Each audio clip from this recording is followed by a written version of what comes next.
All right, excellent. Well, I'll let people still kind of filter through, but I'll maybe just start us off for today. So hello everyone. Thank you so much for joining the Transect Student Advisory Roundtable Speaker Series presentation for April. My name is Chloe Canning, and I am a graduate student at the School of Environment and Sustainability at the University of Saskatchewan. And I'm joining the Zoom call today from Saskatoon, which is on Treaty 6 territory in the homeland of the Métis. And I'm just going to give a brief introduction to kind of what the speaker series is and also introduce our speaker for today. And while I'm doing that, I just want to invite everyone to put in the chat where they're joining from and what they're most interested about for this presentation today. So I guess to start, the speaker series is really an opportunity to share knowledge, experiences, and ongoing work in TD research from around the world. And really, our goal is to connect those of us who are working in this TD space to each other so that we can actually learn from one another. So, speakers have been professors, practitioners, and early career researchers. And today, I'm really excited to introduce our speaker, Dr. Anil Kumar Chaudhary. So, Dr. Chaudhary is an associate professor of agriculture and extension education, and he also serves, sorry, excuse me, he also serves as the Director of Graduate Studies for the Education, Development, and Community Engagement Graduate Program in the Department of Agricultural Economics, Sociology, Education, and Education within the College of Agricultural Sciences at Pennsylvania State University in the US. Dr. Kumar Chowdhury's goals as an academic professional include designing innovative approaches and strategies that promote the development of strong conservation programs and policies such as water quality and quantity through the application of program development and evaluation concepts. And also, another goal is training the next generation of students and scholars in program development, evaluation, and statistical methods. His primary research focuses on applying program development and evaluation concepts to the human dimensions of natural resource management and advancing the scholarship of program evaluation, specifically in evaluation capacity building and innovative methods to document program impacts. And along with his student, Anil has contributed to and led several interdisciplinary projects centered specifically on water quality and quantity, evaluation research, program development, sustainability, and human and animal health. These projects involve diverse stakeholders, including minority and underrepresented plain sect communities such as the Amish and Mennonites. And with his expertise in program evaluation, he is currently leading evaluation efforts for the Transect project specifically as well, which we are very grateful for. So Anil is going to give his presentation, and then we're also going to have some time for discussion and questions at the end. And so please feel free to put those questions in the chat or just raise your hand and I will help to moderate that discussion. And now, without further ado, I'll let Anil take over. Thank you very much, Chloe, for introduction, and I want to thank also the start for starting this speaker series because that will allow opportunity for bringing different practitioners or professors or the career you mentioned out to share different ideas for the broad Transect community. So here in today's like this I want to talk specifically about evaluation. So even the title say that using evaluation to strengthen programs, practical approaches, and lessons learned. But here in this talk, I wanted to say that evaluation is not just a kind of like sometimes people say that compliance checklist is that okay, we met this thing or we did this thing, we didn't do this thing. But this is more of like a broader toolkit that is help us to maximize our impact while also driving sustainability or addressing broad complex challenges.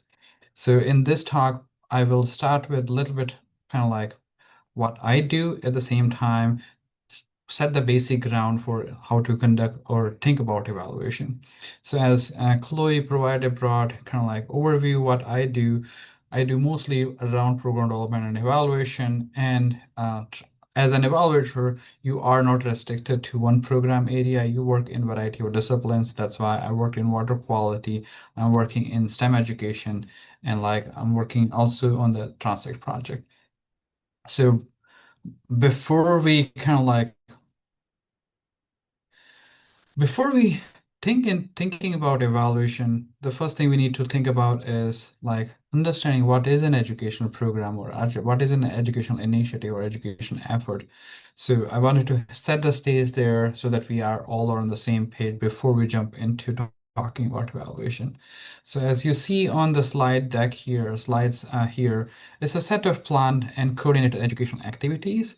So that here the important portion is planned and coordinated educational activities conducted over a period of time. If you're doing something for like one small experience, one time experience, we may not call that as a program. Also, it is conducted for a specific target audience. So we always do this, like for example, Transect is for or mainly for students, but at the same time, we have practitioner and early career researchers were also part of the process. And to meet a realistic goal, and we have like every program or every initiative has a specific goal. And while answering this, it is always built on a very sound theory and use of appropriate methods and techniques to kind of like broadly address the challenges. So let's like move on to like now we have briefly talked about what is a program. Now let's move to what is a transdisciplinary program. So when I was looking and working on this presentation, I felt like, why can't I just share the Transect as a transdisciplinary program? I felt like this is a transdisciplinary kind of like initiative program. As you all know, as part of the Transect community, this is kind of like a project that is led by USASC, but also it will bring a lot of academic researchers, practitioners like BR practitioners, local communities that were the community that were served by the BR communities, at the same time connecting global north and south. And I also see that based on my experience here, this project kind of like cut across diverse disciplines. That is what transdisciplinary really is about. And it also connect like academic and non-academic stakeholders coming to the same table, trying to talk about addressing the broad, complex challenges, like wicked sustainability challenges. And that is what this project is going to focus on, like climate change, water insecurity, and through variety of initiatives. Like for this, like the learning labs were the bigger kind of like initiative, but there are so many other things were done in this program. So this is kind of like the initiative I want to call as a next stage to kind of like set the stage for transdisciplinary program. So now we know what the program is. Now the next thing we need to do is to understand what do we really mean by evaluation. Okay, now we have a program, we have an initiative, we have a transdisciplinary program, but so what is evaluation? What really we mean by that? And people have different kind of like understanding or definition of evaluation. Many times people hear the term evaluation, they try to connect that it is their evaluation or it is what they are doing or whether they are like reviewed for that process. But evaluation, if I go from a academic definition perspective, it's a systematic process. It's a very systematic process, not just kind of like I do some surveys and interviews and I'm doing evaluation. But it is a very systematically thought out process to determine value, worth, or significance of a evaluant. Evaluant is a broad term that can be called out as a program, project, initiative, whatever you can call it. So for example, in Transact project, we are doing evaluation to make sure that like whether the kind of like the objectives that we have proposed for the project, are we getting any closer to those objectives? How we are doing different activities, are those activities really taking us closer to those objectives in kind of like, for example, preparing the future change makers are like to address the broad societal challenges. Then the next thing comes out when we're talking about evaluation is always a confusion between whether research is evaluation or evaluation is the research, another term for research.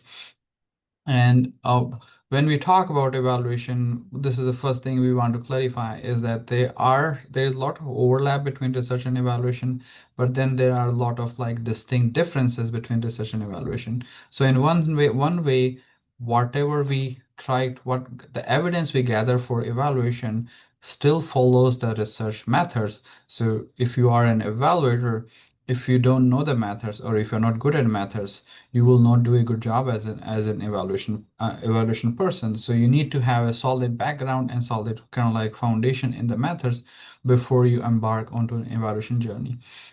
Then in terms of like kind of like talking about the major differences between those two, evaluation is always about improving how we can make things better. So for example, Transect, we have project ongoing, and mainly what we are trying to use is like, for example, we just finished the TIL evaluation, the major learning lab, like that event that project delivers.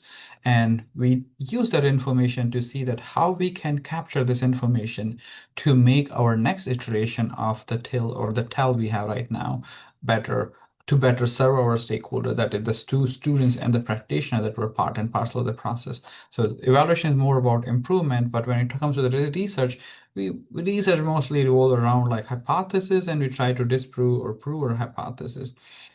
And then if another thing, mostly research is more about generalization. So like we conducted a study, but we are not interested in the specifics sample that we worked with. We wanted to generalize the finding to the bigger population.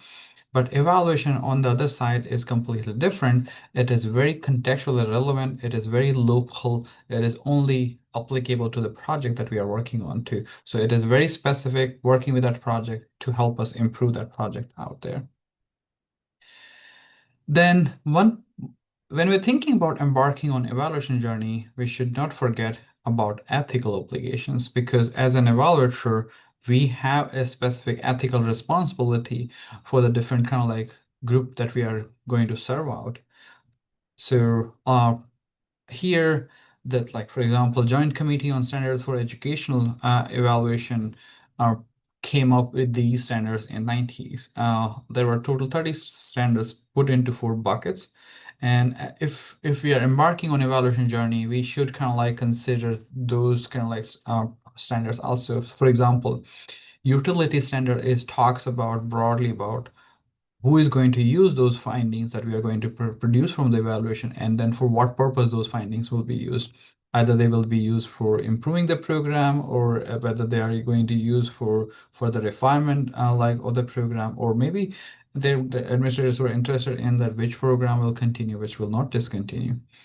Then feasibility, the evaluation plan or approach that we are proposing out, is this a feasible approach considering the target population that we are working with? So, for example, if you are working with indigenous communities or minority communities, are those our methods that we are choosing out, are those appropriate methods to work with those community to answer our evaluation question?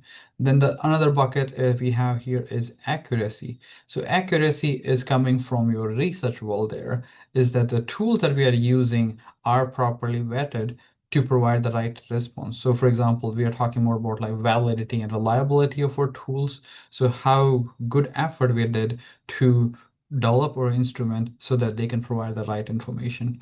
And finally, the fourth bucket into those standards comes out is propriety. Propriety is more about like ethics. So like, are we really respecting the public that we are going to work with? Are we really considering the cultural consideration of the public that we are working with? Are we giving respect to everybody? So all those ethical kind of like consideration fall into this propriety bucket. So as I talk to all my like even my students or like professional that I talk about evaluation, I always say that you should always think about these standards when you are thinking about evaluation.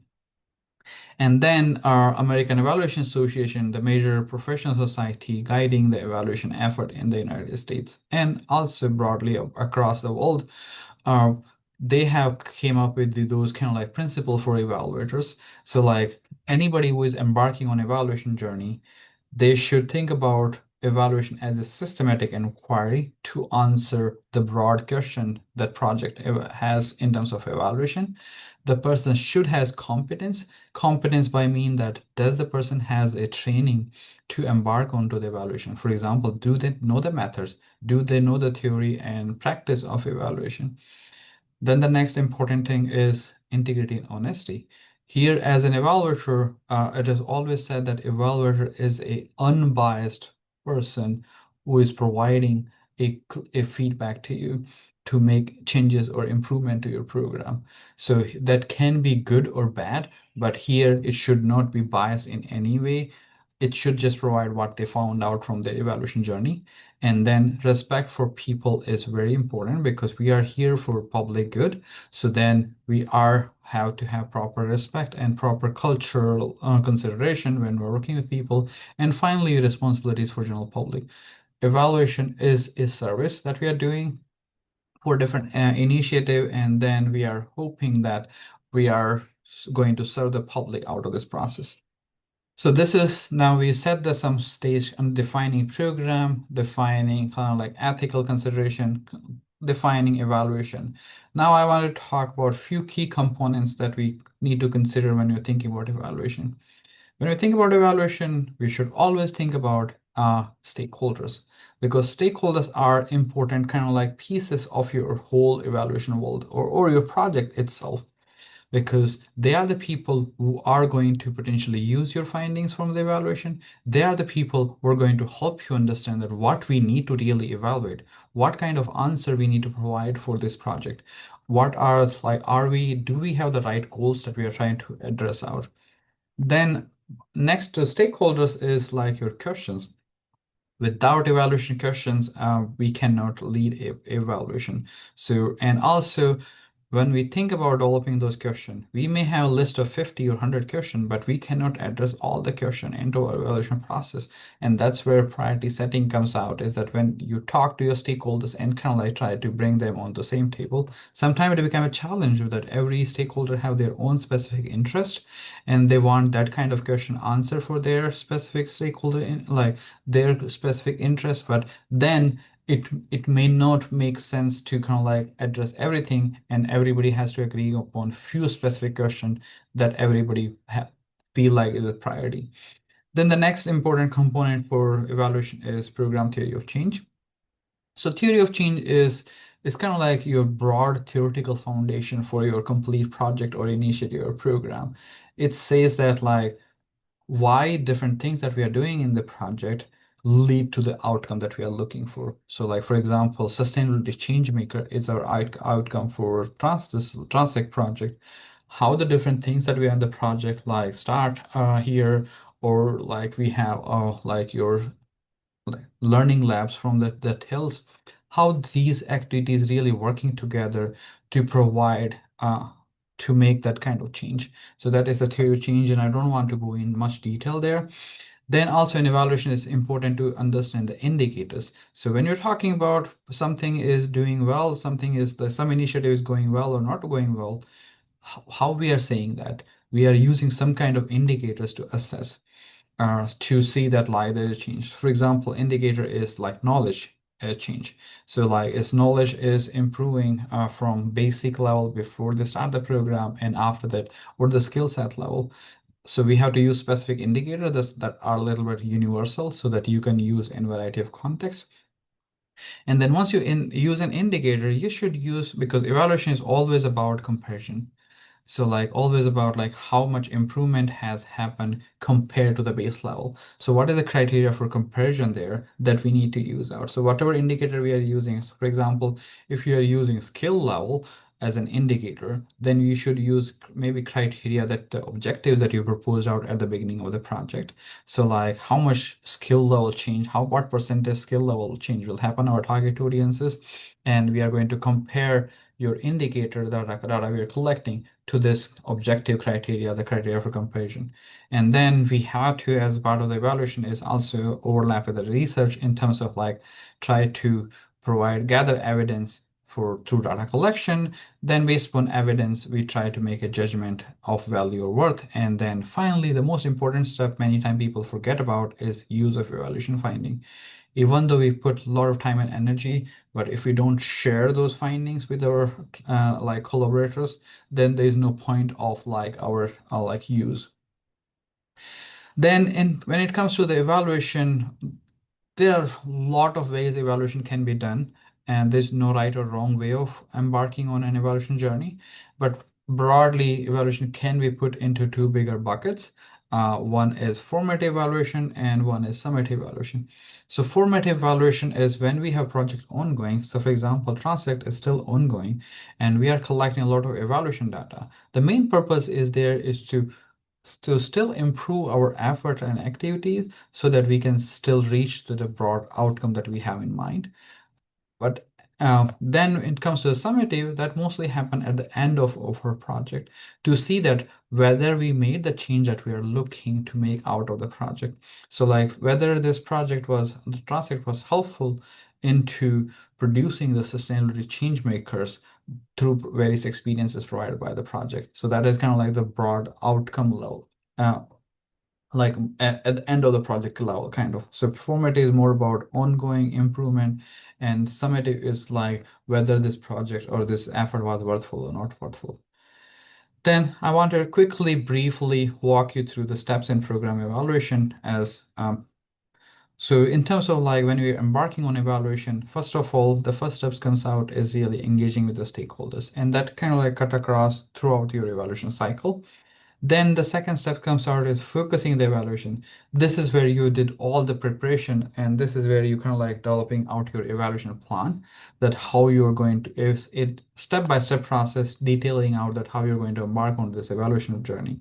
So for example, developing your theory of change or developing a logic model, defining purpose, understanding the questions that you are going to answer, who are going to use it, what are the indicators that we are going to use, what are the what kind of evaluation design, research design we are going to use.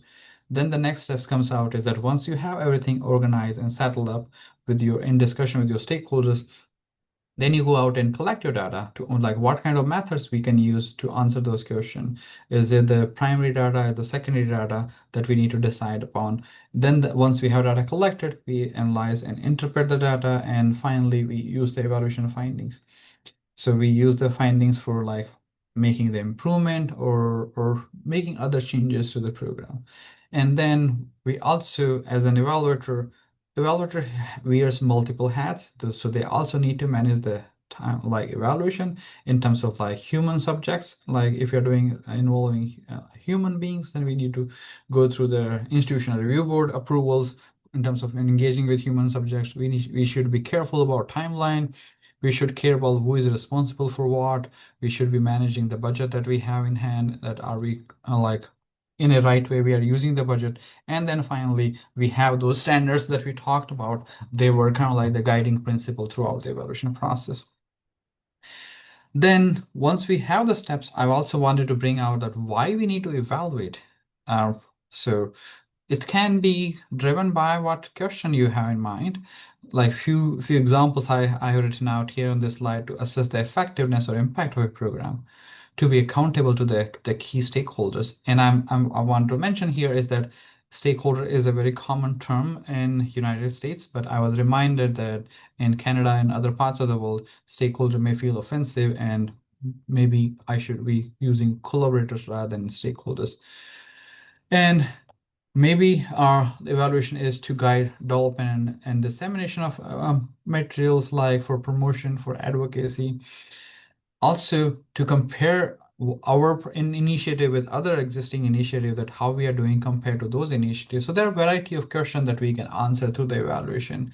And then also we need to be considerate of when not to evaluate, because not every effort need to evaluate it. So we should be careful of that also. So when we think about evaluation, if nobody is planning to use your evaluation finding, then there's no point of working on evaluation. If program is not ready for evaluation, so for example, you just started the project or initiative, and within 3 months you're trying to thinking about like evaluating, your program may not be be ready in terms of like your program didn't provide the kind of experiences that participants should have to provide you the change. Then sometimes you have multiple stakeholders on the table, and we are not, it's very difficult to reach a consensus that what would be the question that we should be focusing on. Sometimes evaluation is not a priority. I've seen multiple kind of developmental agency, they just give the money, but they are not interested in that what happened as a part of the money.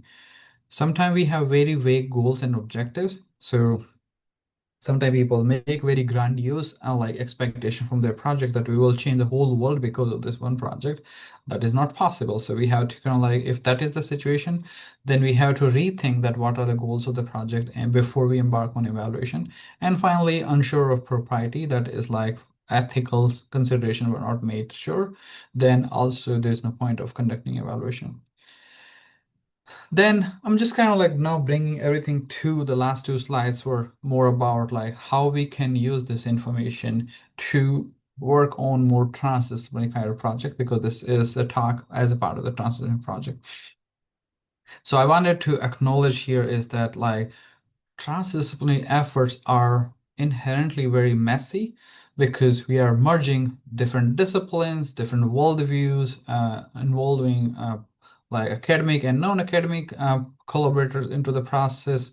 So here we are also kind of like understanding more about like are using diverse data collection approaches, uh, also thinking about participatory governance process model so that we are kind of like having involvement of all the people there.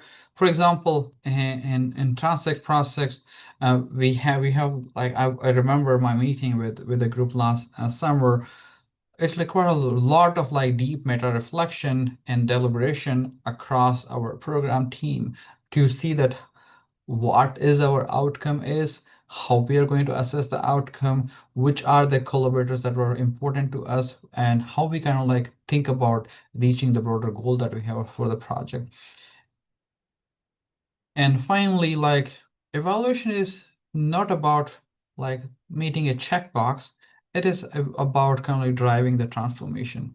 It is about like trying to see that how has program can be improved, how the program can be tailored further to serve the sustainability goal, how the program tailored further to meet the needs of my collaborators, how the program can be kind of like used to guide some policy changes. So these kind of the questions that we are thinking about in evaluation. So evaluation is not about just kind of like a more economic analysis. Sometimes people think evaluation is about economic analysis, but this is much bigger kind of like thought process. And when you're thinking about evaluation, you should be also thinking about like cultivating that evaluative thinking into your mindset. So every effort that you're doing behind the scene at the back of your brain, you're thinking is that how I'm going to collect this information, how I'm going to evaluate this effort, how I'm going to see that like this program is working or helping the participant I'm trying to serve out of this process. As you can see that like in Transact project also we did evaluation from for the till and also like kind of efforts to the evaluation we were doing that helped Transact to win this the QS Reimagine Education Forum like gold award there. So evaluation is always kind of like help the team to make their efforts better. So I will stop right here and I'll be happy to take any questions. Awesome. Thank you so much, Anil. I really appreciate that. So, yes, thank you so much. Awesome. So if anyone has any questions for Anil, yeah, please either go ahead and pop them in the chat or go ahead and raise a hand. And I see Maureen has raised her hand there, so I'll let you go first. Thank you, Chloe. And thank you, Anil. I think it's a really important topic for all of us, both in terms of what we're doing in Transex, but with the partners with whom we're working. And I wonder, and one of the challenges always is with NGOs, right, is that they're sort of moving from one project to the to the next, to the next, to the next. And I'm wondering how you can sell the investment of time that's necessary to do an informative evaluation that will make a meaningful impact in their future work. Because there's often not enough time and they need to get to the next project because that's where their next funding source is coming from. And I'm just wondering what the sales pitch might be to encourage them to pause, or maybe there are forms of evaluation that are more suitable to help them in those. And it's the same thing with researchers. We always want to go to the next cherry tree to see what we can pull at that time. So how do you get people to pause and say this is going to help us in the long run as we move forward?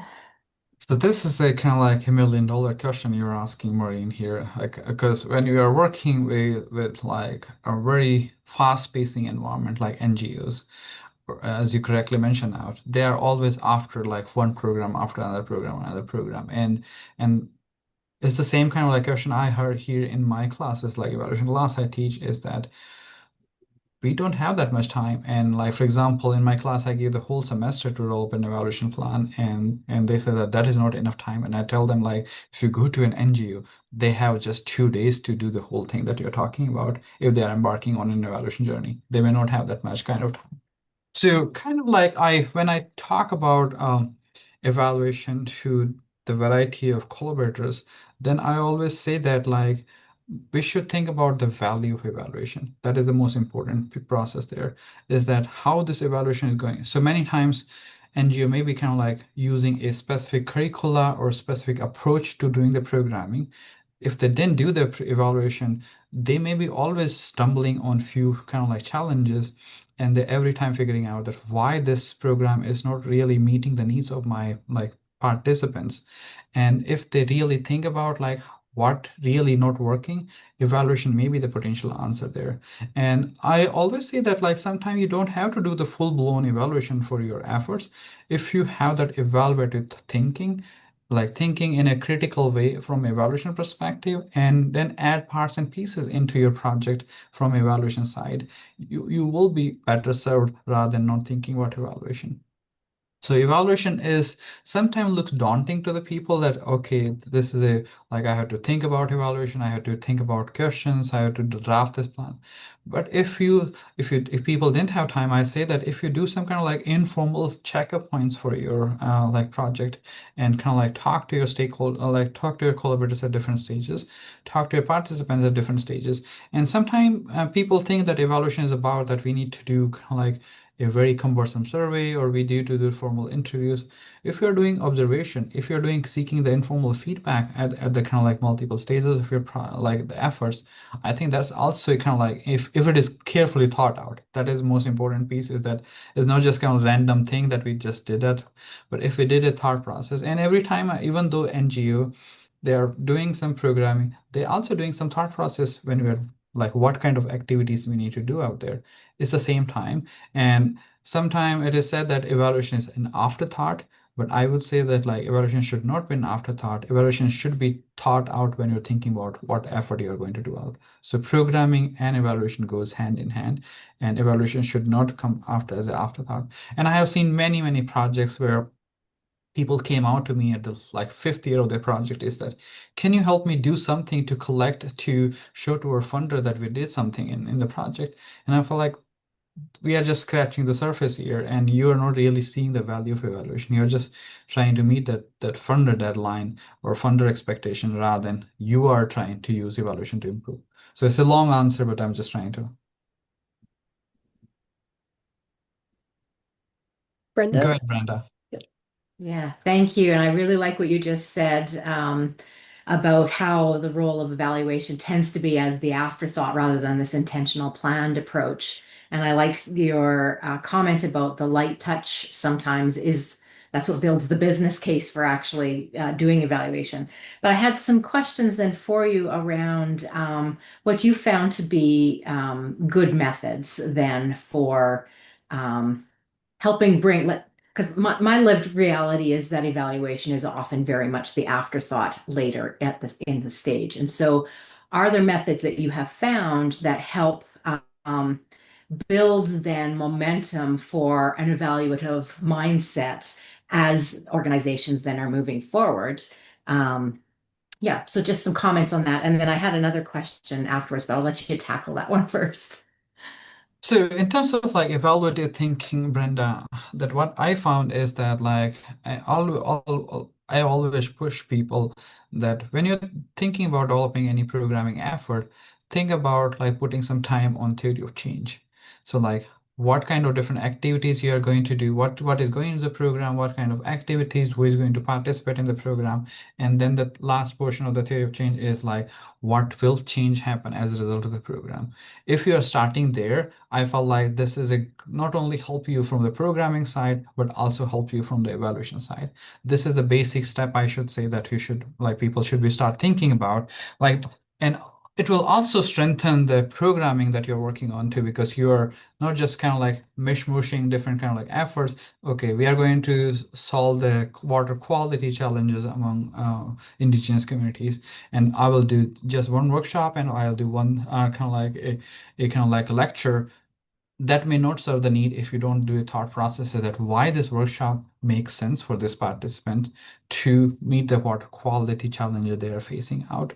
And then what kind of things I need to make a change so that they make the behavior change that we are looking for. So to improve the water quality in the area. So what kind of knowledge they are missing out, what kind of like skill set they are missing out, what kind of like broad community level changes that we need to make out. So if we start with that basic foundation structure, I felt like evaluation is always start kind of like come into the process also when you're thinking about like developing the theory of change.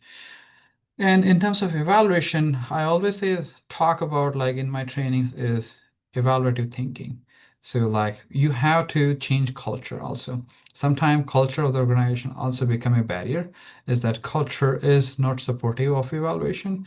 So for example, if in few employees were interested, but organization leadership is not really buying the idea of evaluation, even though whatever you try to do, you may not succeed there. So it's a more of like a cultural thing also that you need to kind of like start talking about evaluation, start educating people about evaluation, and slowly and steadily that become part of the thought process.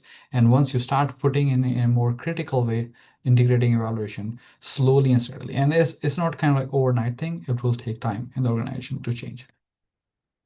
Yeah, if I may, you've actually segued nicely to what my second question was really all about, because you're starting to talk about culture change, which is a values question. And so one of your components that you talked about was the judgment to determine value and worth. And I just wondered if you might elaborate on some of the methods you use for getting to the heart of that. So, Brenda, there's no kind of like one fit all kind of method that I can say that makes sense.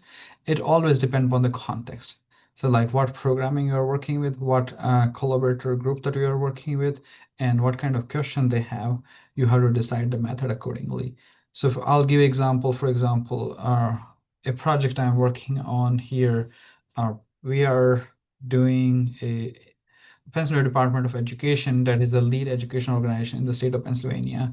They came to us and like told us that many K through 12 schools were kind of like coming to us and seeking guidelines that what we can do, what we cannot do in terms of the AI, and we need help to kind of like set some guidelines. So we want you to do some listening session. So in my role here is kind of like evaluator. So it's kind of like evaluator at the same time data collector in the whole process. So we have listening, we are doing listening session across the state. And here we are using variety of tools in terms of like kind of like answering that the broader question that PDE is looking from us. We were doing some surveys to just try to get an idea of like where they stand in terms of AI understanding, what kind of challenges they have. And then we are also doing observations. So we are observing the whole session, kind of like how is the body language look like, what they're talking, what they're not talking, something they're talking, are they tense or not tense?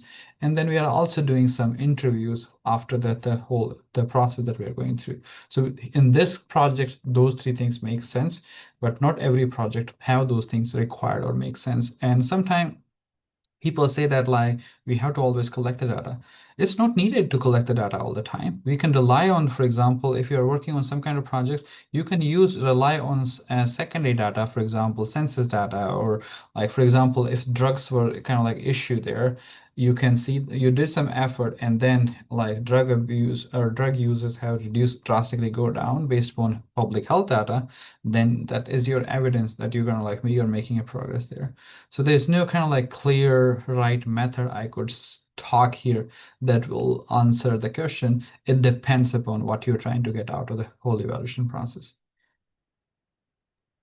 For sure. I appreciate that and thank you. And yeah, it's really around, from my perspective, I guess, understanding from that evaluation thinking and mindset, whether there are methods that you find tend to work better. And not just on the data collection side, but are there sort of more popular or deemed helpful data analysis methods as well? You were talking about how the Transx project being transdisciplinary is bringing together all these different perspectives and what people are used to using, both in terms of data collection and analysis.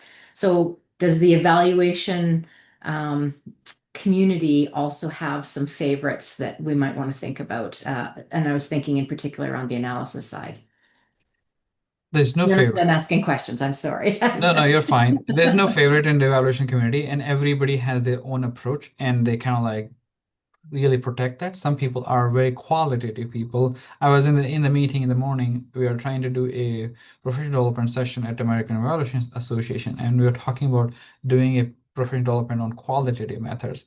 But then we were talking about that some people are more qualitative people, some are more quantitative people.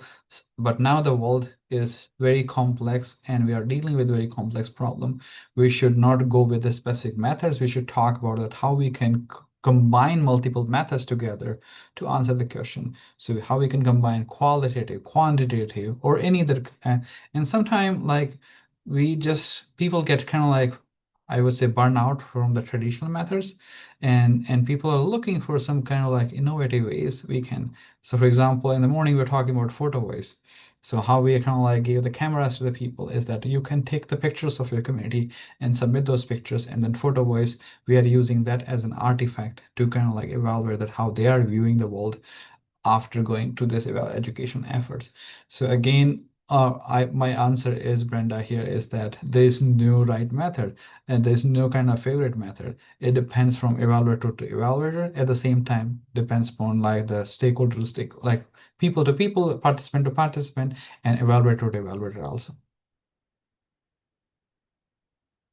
Thank you. You're welcome. I was gonna say, I have a question that kind of builds on that as well. So you're talking about a lot of projects that you've done with, for example, Department of Education or Transx being an academic partner. Have you done many evaluation projects with more industry focus? And if you have, like, what do you see as kind of those main differences between those different types of organizations, right? So NGOs, academic versus industry more so. The biggest difference I've seen is language. So like the terminology, lingos that we are using with every stakeholder, like every group is very different. So for example, when I work with minority communities, the Amish and Mennonite communities, there the language was very different, kind of storytelling was different, the description of evaluation was different. Then it comes to like, for example, PDE, Pennsylvania Department of Education, they are more educated community. They are in the business of education. It is easy to talk about evaluation. But when I talk to conservation professionals, yes, they know about evaluation a little bit, but they are still not on board with the idea of evaluation. This is kind of like an extra burden they feel like on top of what the programming they're doing onto. So it is always about like how you can bring your participant or your like target audience on board with the idea of evaluation, and you need to take different approaches to talk about evaluation. It's not just kind of like one story that fit with every single industry needs. Every industry is different, and you need to kind of like talk their language, and sometimes talking their language become a challenge as you have learned into this transect process, that biggest challenge is, are we talking each other's language? That is the biggest challenge comes out. Like practitioner talking a different language, academic researchers talking different language, then industry and general public talking different language. How we can bring all everybody together, and that become a kind of like sometimes become a challenge. But that is the role of evaluator, to bring everybody on the same page and try to talk to each other. Thank you. You're welcome. Does anyone else have a question here? Yeah, I can ask something. Sorry, I was looking for my hand raising icon and I couldn't find it. I don't think this has been talked about so far. I had to step away for a moment, so apologies if it has been. But I know we talked about in a transect context ripple effect evaluation. And I know that you were saying earlier to Brenda, I think that there's all sorts of methods and one isn't necessarily better than another. But can you elaborate a little bit on ripple effect evaluation? Yep. So ripple effect mapping is a more of a like appreciative inquiry effort. So ripple effect is more, for example, this came up from like, if we throw a stone in the water, ripples come out, and like we have like where the stone hits, we have smaller ripple, then we have bigger ripple, we have bigger ripple. So when we are talking about transformative project like Transect, ripple effect mapping make more sense, because here we are listening to different groups there and trying to understand and their story is that what kind of impact this project has caused. And then ripple effect mapping is more of like a mental mapping tool. So we're just kind of like going out, okay, this is the first change, like we have increased our knowledge and skill set. Okay, now because of knowledge and skill set, what has happened? Because of the knowledge and skill set, we can better talk to the different groups together. We have created more collaborations. Okay, because of collaboration, what has happened? Because of collaboration, we have more talking about sustainability, transdisciplinary discussion across different groups that we haven't thought about different process there. So ripple effect mapping is again is more of a like a, here we are not saying that what didn't work well. We are just kind of like elevating the story of the people through appreciative inquiry, and then we are bringing them on board into one room and then trying to work through that like a very hands-on approach. And there people are kind of like feel share different kind of like effects that the project they have experienced as a part of the project. And at the end of that exercise, we see a kind of like a very comprehensive chart that we can produce out that showcase the different values or different kind of like impacts that project has made into their lives. And this is a good kind of like telling story for the complex efforts like Transect that we are talking out here. Is it related? Like, what overlap is there between the ripple effect mapping and the theory of change of a program? Are they related? Like, would the ripple effect map um, could it reproduce the theory of change if the theory of change was accurate, or can it give you a new way of looking at the theory of change, or is there another difference there? In one way, yes, you can answer your theory of change through the ripple effect mapping, but the theory of change and ripple effect mapping has two different kind of purposes. Theory of change is like your theoretical foundation for your program, is that what we have, what we are doing as a part of the program, and what we are changing as a result of the different things that we did in the program. So that is a more of a foundational piece for the project. And ripple effect mapping is more about the last piece, the change, what change has happened. So ripple effect mapping is not kind of like really considering the different activities. It is more about like people went through this experience and now they're trying to tease out that what has changed, what is the new thing that we are seeing, what is the new experience they are having as a result of this program, what are the big changes they are seeing in the community as a result of this program. So I feel like they are a little different in terms of the purposes they are serving there. Got it.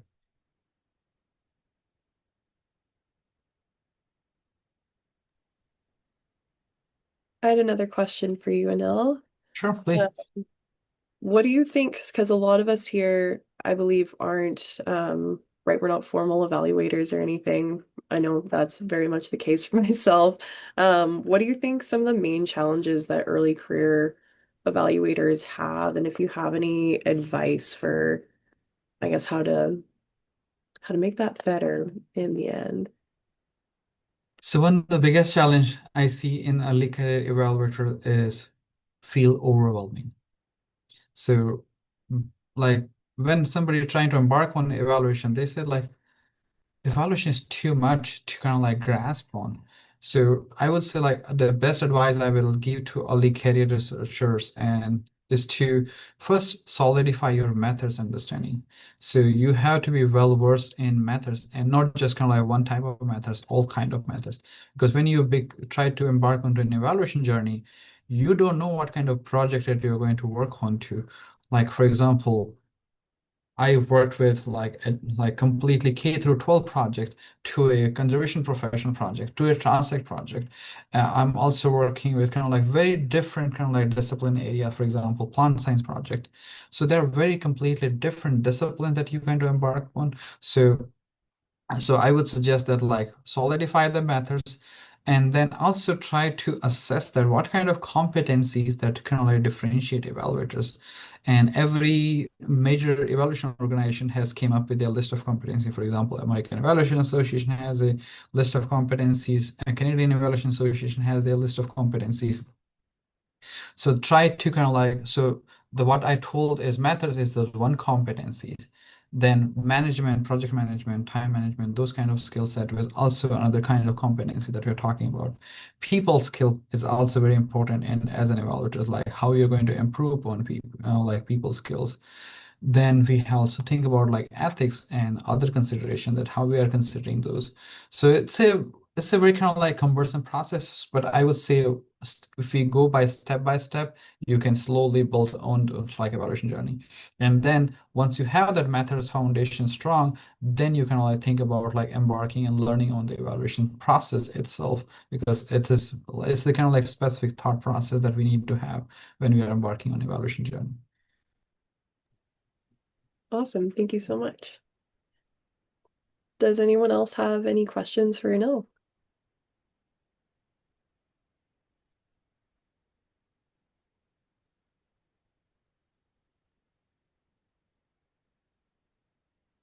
Okay, seeing none, I think we will give Anil another round of applause. Thank you so much for presenting today and sharing everything, and yeah, helping us to better understand evaluation and the framework of it. So yeah, thank you so much, and thank you everyone for joining the speaker series today. And we will be back again next month.